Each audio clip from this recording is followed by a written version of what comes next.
തരാം. എന്താണ് മരുന്നാണോ ആവശ്യമുള്ളത് ഞാൻ കൊണ്ടുവന്ന് തരാം. പാലാണോ ആവശ്യമുള്ളത് ഞാൻ കൊണ്ടുവന്ന് തരാം. ഉമ്മ നിങ്ങളെ പറഞ്ഞത് കേൾക്കരുത്, കേൾക്കാൻ പാടില്ല. സഅദ് ഇബ്നു അബീ വഖാസ് ഇസ്ലാമിന്റെ മാർഗത്തിലേക്ക് കടന്നു വരികയാണ്. അദ്ദേഹത്തോട് ഉമ്മ പറഞ്ഞു, മോനെ നീ ഈ മാർഗം സ്വീകരിച്ചു പോയാൽ ഞാൻ വെയിലത്ത് നിന്ന് ഞാൻ അവിടെ വെച്ച് മരിക്കും. സഅദ് ഇബ്നു അബീ വഖാസ് റളിയല്ലാഹു അൻഹു ഭക്ഷണം പാകം ചെയ്ത് ഉമ്മയുടെ അടുക്കലേക്ക് കൊണ്ടുചെന്നു. ഉമ്മ പറഞ്ഞു, ഉമ്മ തിരിഞ്ഞു നോക്കിയില്ല.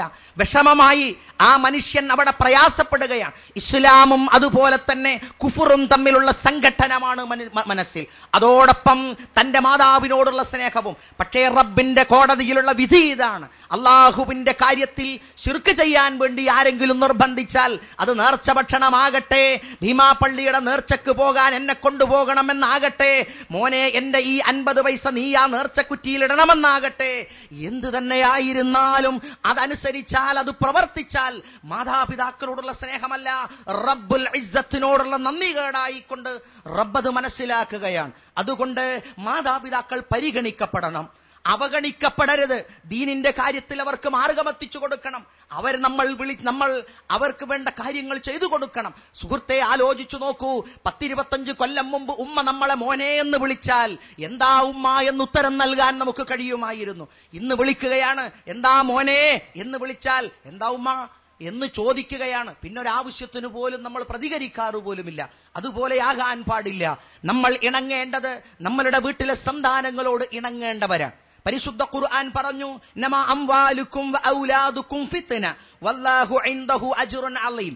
നിങ്ങൾക്ക് സമ്പത്തും സന്താനങ്ങളും ഒരു പരീക്ഷണമാണ്. പലരും പറയാറുണ്ട് സന്താനം വലിയൊരു പരീക്ഷണമാണ്, അതുകൊണ്ട് കൂടുതലൊന്നും വേണ്ട എന്ന് പറയാറുണ്ട്. പൈസയും ഒരു പരീക്ഷണം, അതുകൊണ്ട് 2 റുപ്യ മതി എന്നാരെങ്കിലും തീരുമാനിക്കാറുണ്ടോ? ഇല്ല, രണ്ടും ഒരുപോലെയാണ് പഠിപ്പിച്ചത്.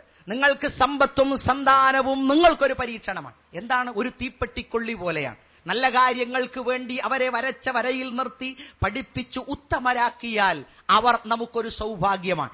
ഇല്ലെങ്കിൽ നമ്മൾ ഈ കഠിനാധ്വാനം ചെയ്ത് ഉണ്ടാക്കുന്ന സ്വർഗം നഷ്ടപ്പെടാൻ അത് മതി. ഞണ്ടിനെപ്പോലെ, വാഴയെപ്പോലെ. വാഴയൊക്കെ സാധാരണ ഉണ്ടായ വാഴ ഒരു കുല നൽകി, ആ കുലയിൽ നിന്ന് പഴവും നൽകി, പിന്നീട് ചുറ്റുഭാഗത്ത് 4 വാഴത്തൈകൾ കൂടി ഉണ്ടായാൽ വാഴ പറയുന്നു, ഞാൻ ചുങ്ങുകയാണ്, ഇനി ഞാൻ പോവുകയാണ്. അങ്ങനെ പോകാനുള്ളതല്ല മാതാപിതാക്കൾ. തന്റെ സന്താനങ്ങൾക്ക്, സന്താനമുള്ളവർ സന്താനങ്ങളെ ശപിച്ചുകൊണ്ടിരിക്കുകയാണ്. സന്താനമില്ലാത്തവർ സന്താനമില്ലാത്ത സന്ദർഭത്തിൽ ദുഃഖിക്കുകയും 10 കൊല്ലം കാത്തിരിക്കുകയും 11ാമത്തെ കൊല്ലം ജാറം മൂടാൻ പോവുകയും ചെയ്യുന്ന മുസ്ലിം കുടുംബങ്ങൾ ഉണ്ടാകാം. അരുത് സുഹൃത്തെ, അരുത്.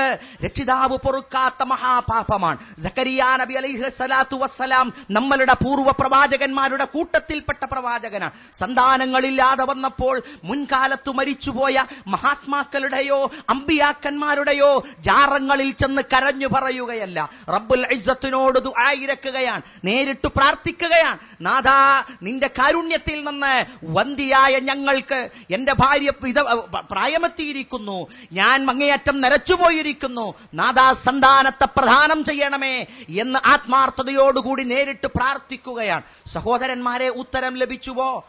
ഉത്തരം ലഭിച്ചുവോ? ഉത്തരം ലഭിച്ചു എന്ന് മാത്രമല്ല, പേരടക്കം ഫ്രീ ആയിട്ടാ കൊടുത്ത്, അല്ലേ? ഇന്നാ നുബശ്ശിറുക ബിഗുലാമിൻ ഇസ്മുഹു യഹ്യ. ഇതാ ഒരു കുട്ടിയെ കുറിച്ച് സന്തോഷ വാർത്ത അറിയിക്കുന്നു. ഇസ്മുഹു യഹ്യ, പേര് യഹ്യ എന്നാകുന്നു. കുട്ടിനെ മാത്രാ ചോദിച്ച്, അള്ളാഹ് പേരടക്കം ഫ്രീ ആയിട്ട് കൊടുത്തേക്കുക. എന്നിട്ടും നമ്മൾ പറയും നേരിട്ട് ചോദിച്ചാൽ കിട്ടുവോ കിട്ടൂലേ എന്ന് ചോദിച്ച് നടക്കുന്നവരുണ്ട്. അപ്പോൾ സന്താനം നമുക്കൊരു സൗഭാഗ്യമാണ്. ഒന്ന്, സന്താനങ്ങൾക്ക് നല്ല ഒരു ഉമ്മയെ നൽകാൻ കഴിയേണ്ടതുണ്ട്. ഉമർ ഖത്താബ് റളിയല്ലാഹു അൻഹുവിന്റെ അടുക്കൽ ഒരു പരാതി എത്തി. മകനാണ് പറഞ്ഞത്, ഉപ്പയാണ് പറഞ്ഞത്, ഖലീഫ എന്റെ മകനാണാ പോണത്, പറഞ്ഞൊന്നും കേൾക്കൂല, എന്താ ചെയ്യാം? അദ്ദേഹം വിളിപ്പിച്ചിട്ട് ചോദിച്ചു, മോനെ എന്താണ്, ഇതൊന്നും പറഞ്ഞൊന്നും കേൾക്കുന്നില്ല എന്ന് ഉപ്പ പരാതി പറയുന്നുണ്ടല്ലോ. ആ കുഞ്ഞു പറഞ്ഞു, ഖലീഫ എന്റെ ഉപ്പയാണിത്, എന്റെ ഉപ്പ എനിക്ക് ചെയ്തു തരേണ്ട കുറെ കാര്യങ്ങളുണ്ട്, ചെയ്തു തന്നില്ല. ഒന്ന്, എനിക്ക് നല്ലൊരു ഉമ്മാനെ തരണം, അതായത് വാപ്പ പെണ്ണിട്ടിയപ്പോ നോക്കിയില്ല എന്നർത്ഥം. രണ്ടാമത്തത്, നല്ലൊരു പേര് തരണം, എന്റെ പേരിന്റെ അർത്ഥം കരിവണ്ട് എന്നാണ്. മൂന്നാമത്തത്, നല്ലൊരു സംസ്കാരം എനിക്ക് നൽകിയിട്ടില്ല, ഇനി ഞാൻ എന്താണ് ചെയ്യേണ്ടത് എന്ന്. ഏതായാലും ഖലീഫ ആ കുട്ടി ഉപദേശിച്ചു, നീ നല്ലവനാവുക, തരാനുള്ളത് നൽകാൻ കഴിയുന്നത് പിതാവ് നൽകട്ടെ. പിതാവ് പറഞ്ഞത് കേൾക്കണം എന്ന് ഉപദേശിച്ചിട്ടാണ് സന്താനത്തെ അവിടെ നിന്നും ഇറക്കി വിടുന്നത്. മാത്രമല്ല, സന്താനങ്ങളെ ആദരിക്കണം. അക്രിമു ഔലാദക്കും, നിങ്ങളുടെ കുട്ടികളെ നിങ്ങൾ ആദരിക്കുക. ഗ്രാമറൊക്കെ നോക്കി നമ്മൾ യായുവല്ലദീന ആമനു എന്ന് പറഞ്ഞാൽ ആണുങ്ങക്കാന്നൊക്കെ പറയുന്ന പോലെ കണക്കൂട്ടുകയാണെങ്കിൽ അക്രിമു ഔലാദക്കും, ആൺകുട്ടികളെ നിങ്ങൾ നല്ലോ ആദരിക്കുക, പെൺകുട്ടികളെ എവിടെ വെച്ചാൽ കഴിഞ്ഞുകൂടിക്കോട്ടെ എന്നല്ല. അക്രിമു ഔലാദക്കും, നിങ്ങളുടെ സന്താനങ്ങളെ നിങ്ങൾ പരമാവധി ആദരിക്കുകയും ബഹുമാനിക്കുകയും ചെയ്യണം. റസൂലുള്ളാഹി സ്വല്ലല്ലാഹു അലൈഹി വസല്ലം പറഞ്ഞു, അൽസിമു ഔലാദക്കും, നിങ്ങളുടെ കുട്ടികളെ നിങ്ങൾ അൽസിമു, നിങ്ങൾ ഒട്ടിച്ചേർന്ന് നിൽക്കണം എന്നാണ്. പലപ്പോഴും നമ്മൾ 5 വയസ്സാകുമ്പോഴേക്ക് ബോർഡിംഗ് ഉണ്ടോ. ബോർഡിംഗ് കേരള നദുവത്തുൽ മുജാഹിദീന്റെ കീഴിലും മുജാഹിദ് പ്രസ്ഥാനമൊക്കെ ബോർഡിംഗ് നടത്തുന്നത് നമ്മൾ അവിടേക്ക് ചേർക്കൽ നിർബന്ധമാണ് എന്നതുകൊണ്ടല്ല, മറിച്ച് വീട്ടിൽ അത്തരത്തിലുള്ള സാഹചര്യമില്ലാത്തവരും പിതാവ് ഗൾഫിലുള്ളവരും ഉമ്മയുടെ കീഴിൽ നിൽക്കാത്തവരുമൊക്കെ ആയ കുട്ടികളെ 8ാം ക്ലാസ് മുതലോ 5ാം ക്ലാസ് മുതലോ അവിടെ എത്തിച്ചു പഠിപ്പിച്ചാൽ ആ കുട്ടികൾക്കൊരു ചിട്ട വരട്ടെ എന്ന് കരുതിയിട്ടാണ്. പക്ഷേ മാതാപിതാക്കൾ കൂടെ നിന്നുകൊണ്ട് ഒരു കുട്ടിക്ക് സംരക്ഷണം കഴിയുമെന്ന് ഉറപ്പുണ്ടെങ്കിൽ ആ മാതാപിതാക്കൾ തന്നെ ആ കുട്ടികളെ സംരക്ഷിക്കേണ്ടതാണ്. ഒട്ടിച്ചേർന്ന് നിൽക്കണം എന്നാണ്. പക്ഷേ നമ്മളൊക്കെ ഒട്ടിച്ചേർന്ന് നിന്നു എന്നതുകൊണ്ട് ആ കുട്ടി കളവ്, ചതി, വഞ്ചന എന്നതൊക്കെ പഠിക്കുന്നുവെങ്കിൽ വേഗം എവിടെയെങ്കിലും കൊണ്ടുപോയാക്കുന്നത് തന്നെയാണ് നല്ലത്. പക്ഷേ റസൂലുള്ളാഹി സ്വല്ലല്ലാഹു അലൈഹി വസല്ലം നമ്മളെ പഠിപ്പിച്ചത് കുട്ടികൾക്ക് നിങ്ങൾ സമ്മാനം നൽകണം എന്നാണ്. എന്താണ് സമ്മാനം നൽകാറുള്ളത്? വാച്ച് നൽകാറുണ്ട്, കമ്പ്യൂട്ടർ നൽകാറുണ്ട്, മൊബൈൽ ഫോൺ നൽകാറുണ്ട്, കണക്ഷൻ നൽകാറുണ്ട്. പക്ഷേ റസൂലുള്ളാഹി സ്വല്ലല്ലാഹു അലൈഹി വസല്ലം പറഞ്ഞു, മാ നഹല വാലിദുൻ വലദഹു മിൻ നഹലിൻ, ഒരു പിതാവും തന്റെ കുട്ടിക്ക് നല്ലൊരു സമ്മാനത്തിന്റെ കൂട്ടത്തിൽ നിന്ന് നൽകുന്നില്ല. അഫ്ളല മിൻ അദബിൻ ഹസനിൻ, ഒരു നല്ല സ്വഭാവം പിതാവിൽ നിന്ന് കാഴ്ചവെക്കാൻ കഴിയണം, മാതാവിൽ നിന്ന് കാഴ്ചവെക്കാൻ പറയണം. നമ്മളൊക്കെ പലരും പറയാറുണ്ട്, മക്കളെ വാപ്പിമ്മ ഏതായാലും ഇങ്ങനെയായി, നിങ്ങളെങ്കിലും ഒന്ന് നന്നാവണം. അവരും 25 കൊല്ലം കഴിഞ്ഞാൽ അത് ആവർത്തിക്കും, ഫോട്ടോസ്റ്റാറ്റ് പോലെ എന്നതല്ലാതെ അവരിലൊരു മാറ്റം വരികയില്ല. നമുക്ക് പറയാൻ കഴിയണം, ഞങ്ങളിപ്പോൾ ഇങ്ങനെയാണ്, ഞങ്ങൾ കൃത്യമായി നമസ്കരിക്കുന്നു, ഞാൻ നല്ലതേ പറയാം, ഒരാളോടും തമ്മാടിത്തരം പറയാറില്ല, നമ്മളുടെ നാവ് നമ്മൾ ശ്രദ്ധിക്കാറുണ്ട്. മോനെ അതുപോലെ പെരുമാറണം, അടി കൂടാൻ പാടില്ല, നിങ്ങളും ഉമ്മയും കൂടുന്നതോ അതെ അത് ഞങ്ങൾ നിർത്തി എന്നിട്ടാണ് നിങ്ങളോട് പറയുന്നത്. നമ്മളുടെ കുഞ്ഞുങ്ങളുടെ മുമ്പിൽ നമ്മളൊരു സീരിയലാണ്. ആ അതിലൂടെ തന്നെ സർക്യൂട്ടിലൂടെ അവർ കണ്ടുകൊണ്ടിരിക്കുകയാണ്. അതുകൊണ്ട് തൻ്റെ കുഞ്ഞുങ്ങളെ വളർത്തുന്നിടത്ത് ഒരിക്കലും ശപിക്കാൻ പാടില്ല. സഹോദരന്മാരെ, 2 പെൺകുട്ടികളുള്ളൊരു വീട്ടിൽ ആ പെൺകുട്ടികൾ വളർത്തി ഒരു ശാപവാക്ക് പോലും ഉച്ചരിക്കാതെ ആ ഏതെങ്കിലും ഒരു വ്യക്തിയുടെ 2 വ്യക്തിയുടെയോ മരണം വരെ തുടർന്നു പോയാൽ ആ രക്ഷിതാക്കളും സ്വർഗവും തമ്മിൽ ഒരു മറയുമില്ല എന്നാണ് റസൂലുള്ളാഹി സ്വല്ലല്ലാഹു അലൈഹി വസല്ലം പഠിപ്പിച്ചിട്ടുള്ളത്. പെൺകുട്ടി ജനിച്ചു എന്നത് ശാപമായി കാണാനുള്ള കാരണം എന്താ? പെൺകുട്ടി ജനിച്ചു എന്നത് ശാപമായി കാണുന്ന ഒരു കുടുംബമല്ലേ? ആശുപത്രിയിൽ അഡ്മിറ്റ് ചെയ്യപ്പെട്ട കുടുംബത്തിന് ടെലിഫോൺ വരുമ്പോൾ അറ്റൻഡ് ചെയ്ത ഉടനെ അമ്മോശൻ ബോധം കെട്ട് വീഴാൻ കാരണമെന്താണ്?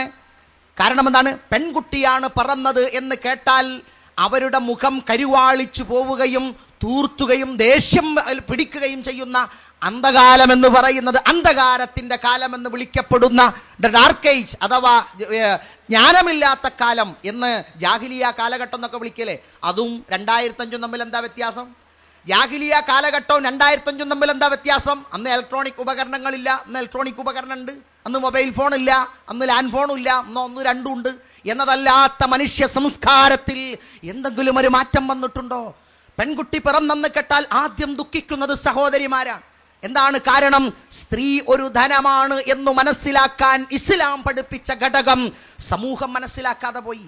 ഏതെങ്കിലും ഒരു കണാരേട്ടന്റെ മകൻ പ്രമോദ് കല്യാണം കഴിക്കുന്നുവെങ്കിൽ ആ കല്യാണം എന്ന് പറയുമ്പോൾ ചോദിച്ചു നോക്കുക, അവരുടെ സംസ്കാരം പോലും നമുക്കില്ല.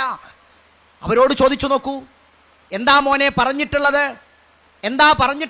ആ കൂട്ടുകാരൻ പറയും, ആ പെൺകുട്ടിയെ തരാൻ പറഞ്ഞിട്ടുണ്ട്, അതവര് തരാ എന്ന് പറഞ്ഞിട്ടുണ്ട്. നമ്മളതോ പെൺകുട്ടിന്റെ വർത്താനം തന്നെ ഉണ്ടാവില്ല. എന്താ ചോദിച്ചത്? 50 പരപ്പനങ്ങാടിക്കാരനായ ഒരു മനുഷ്യന്റെ അടുക്കൽ ചെന്നുകൊണ്ട് ഒരു പുതിയാപ്പള പറഞ്ഞു, നിങ്ങളെ മകളെ എനിക്ക് ഇഷ്ടപ്പെട്ടിട്ടുണ്ട്, നിങ്ങളെന്താ തരിക? അദ്ദേഹം പറഞ്ഞു, വലത് കൈകൊണ്ട് തലക്കൊന്നു തരും, സ്ഥലം വിടാൻ.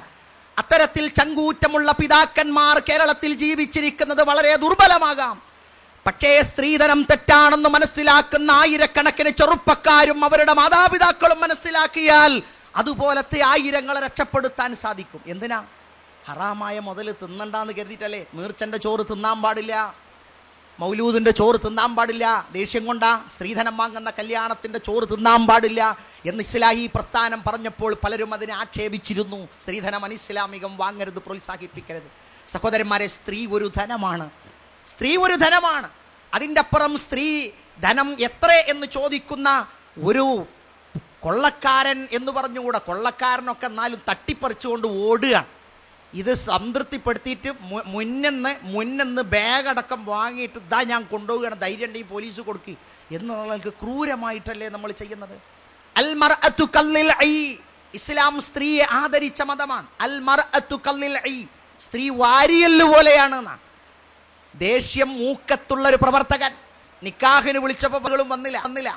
സഹോദരിമാർക്കൊക്കെ പേടി, നിക്കാഹ് കഴിഞ്ഞാൽ തൊലാക്കും ചിലപ്പോൾ ഒരു 4 ആഴ്ചൻ്റെ ഉള്ളിൽ നടക്കും, അതിന് നമ്മളും പങ്കെടുക്കേണ്ടി വരുമോ എന്നൊരു പ്രയാസം. ഏതായാലും നിക്കാഹ് കഴിഞ്ഞ് 20 കൊല്ലം കഴിഞ്ഞപ്പോൾ ഖത്തീബ സഹോദരനെ കണ്ടുമുട്ടി ചോദിച്ചു, അല്ല എന്തായി?